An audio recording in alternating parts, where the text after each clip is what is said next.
Ang hirap, ano. Anyway, talagang kinarir ko to. Not because para kumita. Kinarir ko ang railway para makatake ng 4th year. Yes. Kasi, hindi po kasi biro ang naging sakit ko dito. I'm stage 4 breast cancer. So nakita ko ang price, talagang may value. Mahal kasi may value. Kasi in just one bottle, natulungan ko ako doon, naka-recover ako. And then, sabi ko kailangan ko continuous na gamitin. Kasi, ang isip ko noon, wala na talagang gumagaling. Because of the pollution, mga stress, so kailangan i-continuous natin kung talagang mahal natin ang health natin.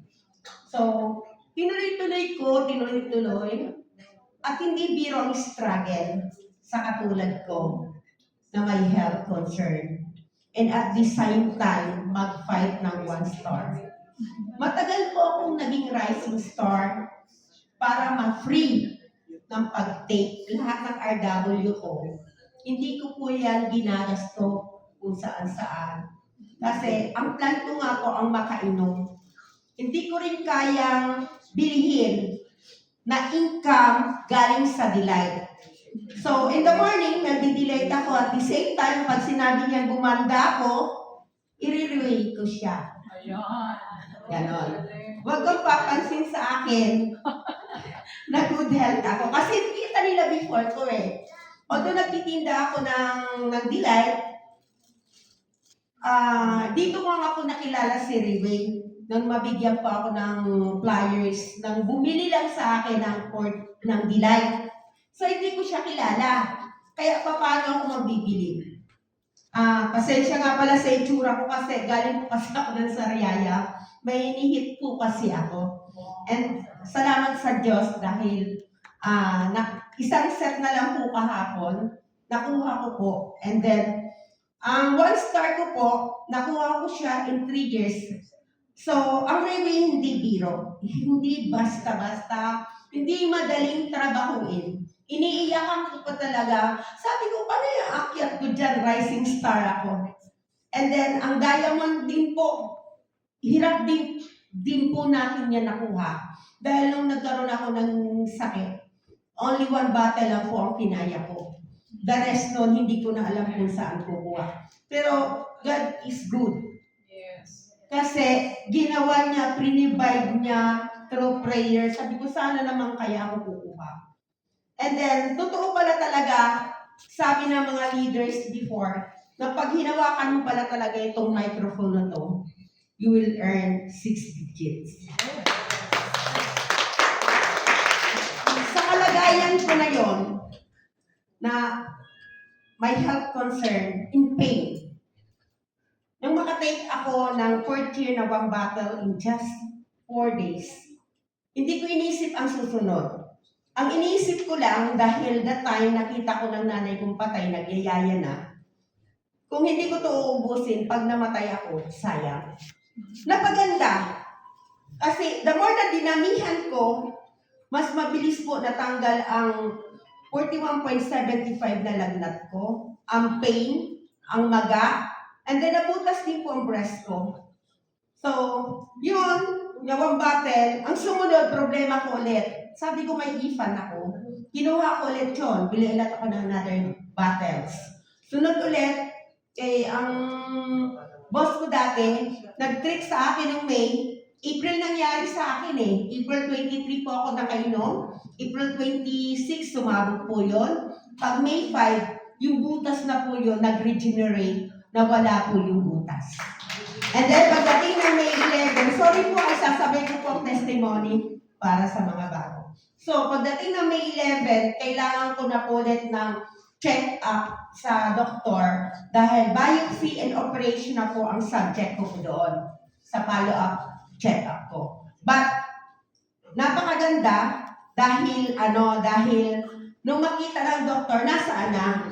Sabi niya, asa na ang sugat? Asa na ang maga? Kasi namula yan, nilagnak-nak yung dede ko. Napicturean po yun, hindi para mag-relay. Napicturean po yun dahil nagre-raise po kami ng 300,000 doon sa private hospital na pinapahanap sa akin ang 300,000. Kaya po ako nakapag-picture dahil hihingi po kami ng tulong sa Facebook. Kasi hindi ka naman bibigyan ng Facebook kung walang actual na picture. Yun ang purpose nun, hindi para mag-relay. Kasi nung tinake ko po ang capsule, ang bote-bote na yon, hindi ko inisip na gagaling ako. Unang-una, ang nag-share sa akin, hindi ko talaga siya kilala, bumili lang ng delight sa akin. So, sige, sabi ni ma'am, I'm very thankful po sa aking mentor coach na si Ma'am Cyril Gamas, our Team Elite Pabo, na talagang nakita daw niya kasi kung gaano ako kasigasig mag-attend. Ang naging first speaker noon, una kong attend noong 2022. That was April 28 na nag-silver po ako dahil ang una ko na-take na stem cell, hindi po na-encode. Wala akong alam dyan sa encode na yan. Ang gusto ko lang mag-take. Kaya ang isang silver ko, hindi po yun na-take na ipasok dyan. Ang pangalawa na po doon. Kaya hinawakan na po ako ni Ma'am Cyril. Sabi ni Ma'am Cyril, so ininom ko, hindi na po 5-5. Tatlo. And then I don't believe na gagaling pa rin ako doon. Kasi ang inaantay ko ang May 11 na kailangan i-biopsy and then operahan ang daddy ko. Kaya gusto ko lang talaga, wag nang bumalik ang sakit. Pag matanggal, sabi ko itong daddy ko, hindi na ako masasaktan. Kasi masakit nga eh. So yun, pagbalik ko doon sa doktor, sabi niya nasa na, pinahiga niya ako, pinisil niya hanggang doon, talagang wala na, sabi niya, ay naku dok, hindi pwede, kailangan i-ultrasound mo. Hindi na, kasi marami naka-line up, public na kasi yun eh, wala na ako doon sa private, kasi pinaparelease ako ng private ng 300. So, binalikan ko ang dati kong doktor sa diabetes ko, kasi 2018 pa po ako may diabetes. Sabi ko, Dok, ang mahal, wala naman po. Saka ang bahay ko, isasangla. Sabi, may ko pa ang dating ng inchip. Kasi nanapan na rin ako ng mga kumari ko na makakuha ng 300,000 para nga po maoperahan. So, may nagluluto na sa bahay, may naglilinis na. Pagkikita ko isang kumari ko, lumulo. Bakit kaya? Kasi tinago po kasi sa akin ang result ko ng mga kumari ko. Sabi niya, pigsa lang yan. Kaya ang lakas ng fight ko na pigsa lang. Nilagyan ko ng puyo, mga tawas-tawas, kung ano nang ginagawa. Pero nandoon pa rin ang medication ko sa doktor. Tuloy-tuloy ako nagpapalaboratory. So, yun. Binaito ko ang 1-star ko ng 2 years. And then, pag 2-star ko naman, binaito ko siya ng 3 years. And salamat sa Panginoon because this month of December, 3-star na po ako. And you know, napakaganda sa Railway. Kasi, ang severe breast cancer stage 4A, 5 times na po akong nakapag-cure. And never na po ako napagbili ng 4th year. Now, pag naibok po yun another, nakita ko pong RW ko sa Philippine money, nasa 165,000. So, another step. I will buy again another set. Yes. Para doon sa 5, yun ang iti-take ko magme-mega dose. And then, ang pag-take ko po ngayon, wala na pong limit, depende sa pakiramdam. Wow. Kasi nandiyan po eh. So, ang stock ko sa ngayon is 73 bottles. Wow. And this coming 2022, ay 26, 26, my plan is to plant. My plan is to plant, not to harvest. Yeah. Because itong mga leader ko na nag-push up sa akin, mga na-OPP-han and then na-sharean ko po yan noong 2023. Ngayon po pa lang po sila napauo. So, napakaganda po dito sa Railway na noon nagbenta-binta ako kaya umiiyak ako.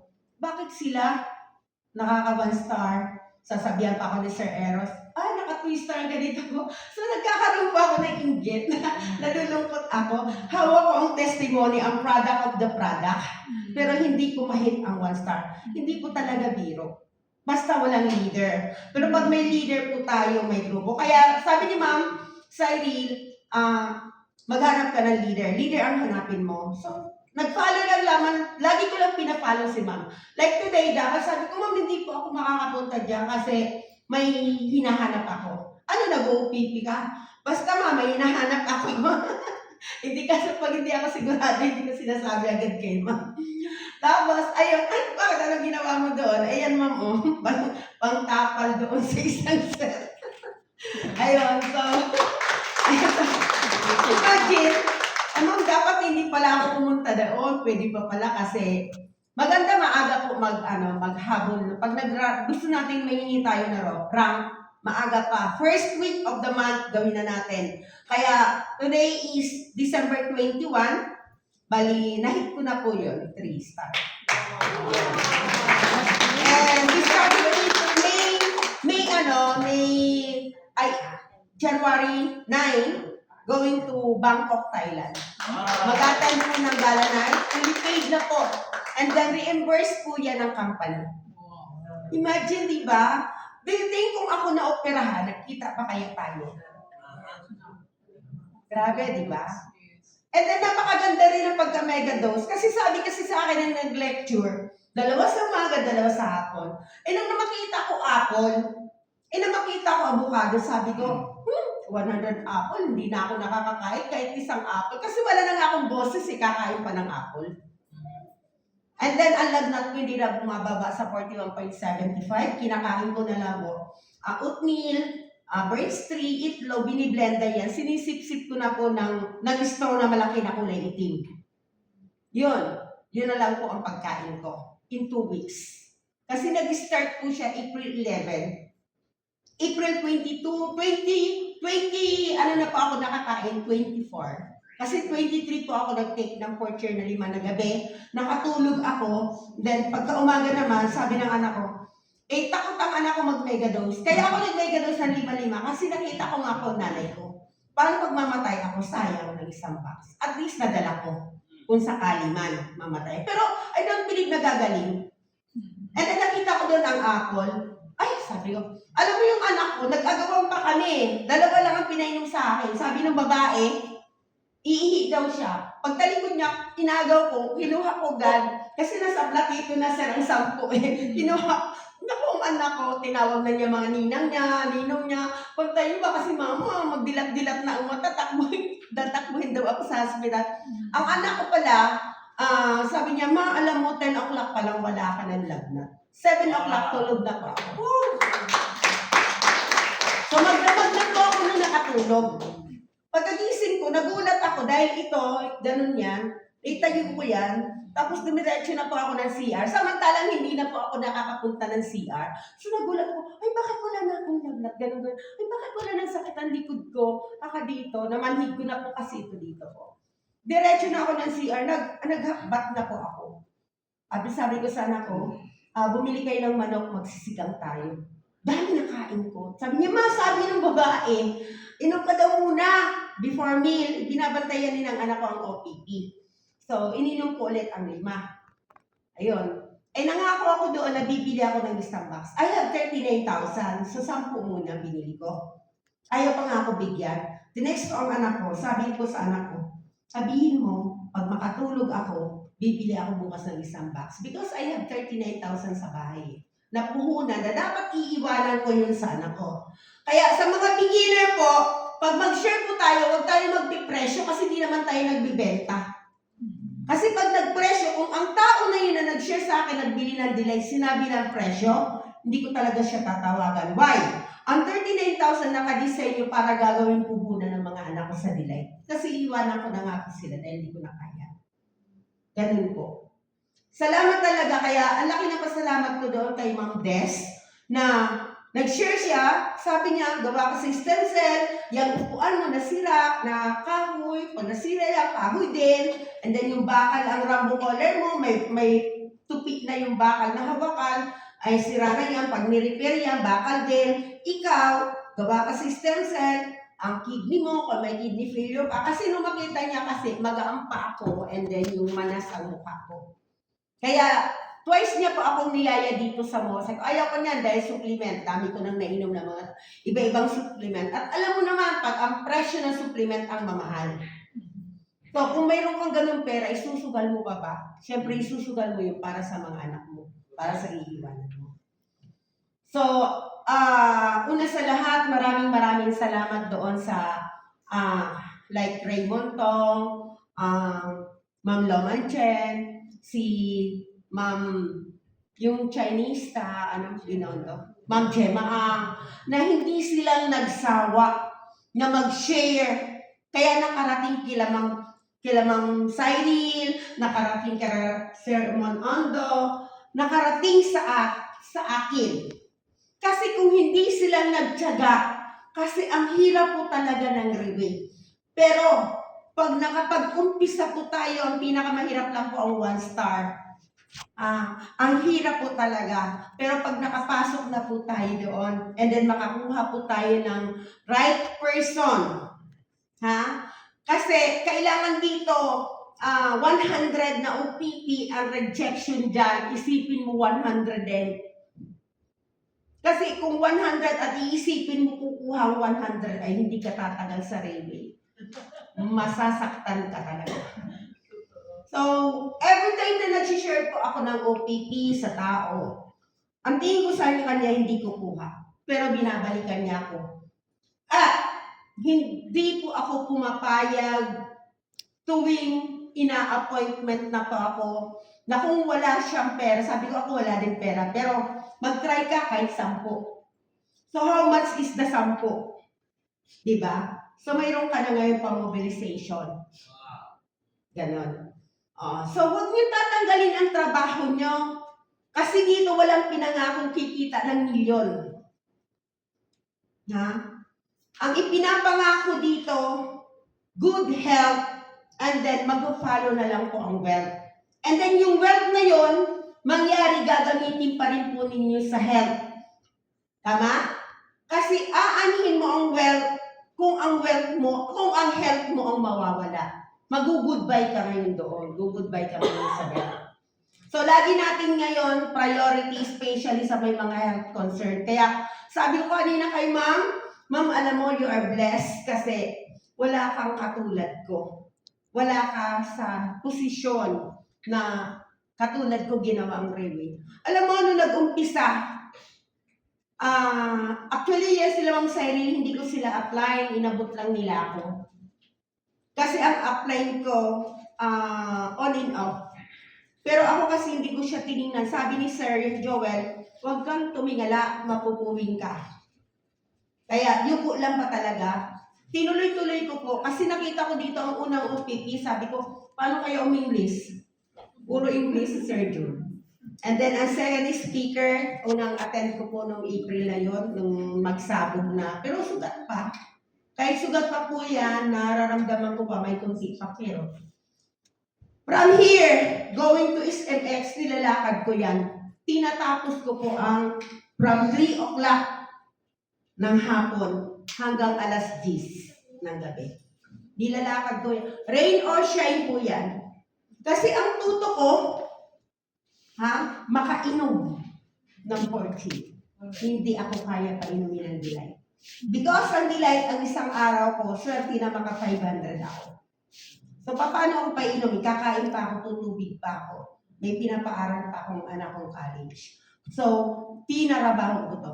Imagine po breast cancer ka, in just May 14, nagtitinda na po ako ng Delight. Pagdating ng pagsabog, hindi pa siya sumasabog, April 25, sabi ko sa boss ko, ma'am, pa-deliver ng 1,000 ng Delight. Sabi niya, Ate Shirley, okay ka lang? Hindi ko na nga makatayo Oo, di-deliver ko. Sino magtitinda? Alam niya, ang anak ko, nag-aaral. Sabi ko, ako ma'am, sure ka? Kaya sinamahan ako. Ngayon, ang Delight namin aircon, ang L300. Hindi pa ako nakarating sa delivery namin kasi in-order na yun sa akin. Kikita din ako doon ng 400. Sabi ko mainit. Diyan, nagsabog na dyan, dami ng nana at dugo. Yung uniform ko kulay green, kitang-kita. Kaya bakit na-videoan? Etong kumari ko, halika na, dadali na kita sa Sarate. Sabi ko lang kung pera, kakaratihin tayo dyan. Ay, halika, videoan mo. Ang lakas talaga ng loob. Hindi ka ba natatakot? Ano mo yung tsura mo? Basang-basa na kasi ako kita ng mga kapitbahay namin. So, pinag-fiesta rin. Sabi ko, sige, videoan mo. Paano yung ganun ko ng ganun? Ako na lang nag-opera. And then, pagdating ng 29, tinanggal ko yung wig. May nakita akong parang sis ng baboy na malaki ng kunti sa Julin, parang maliit na Jack Stone na bula. Ganun po. Ang mali ko po doon, sa takot ko, baka makalipat dito, na-flash ko dapat pala nung nilagay ko sa alcohol. Nataranta po ako nun dahil nakakita na po ako ng butas. Eh nakakita kasi ako may mga breast cancer, ay parang Taal Volcano ang butas. Saka mabaho. Pero amazing po ang aking breast dahil wala pong amoy. Yun. So, remember, ang totoong naging puhunan ko dito, na parang sarili ko, o na binigay ng boss ko, pangalawa yung sa ifan ko, and then yung puhunan ko, 3 bottles. Wala pa pong, ma'am, parang may ma'am, nakadaya mo na po ako noon. Nakadaya mo na ako. So, kung gusto talaga, may paraan. Pero pag ayaw, maraming dahilan. Yes. Tama? So, ganun naman talaga eh. Pag nag-OPP ka, ay kasi ganito, ganun. Wala. So, maraming salamat po. To God be the glory.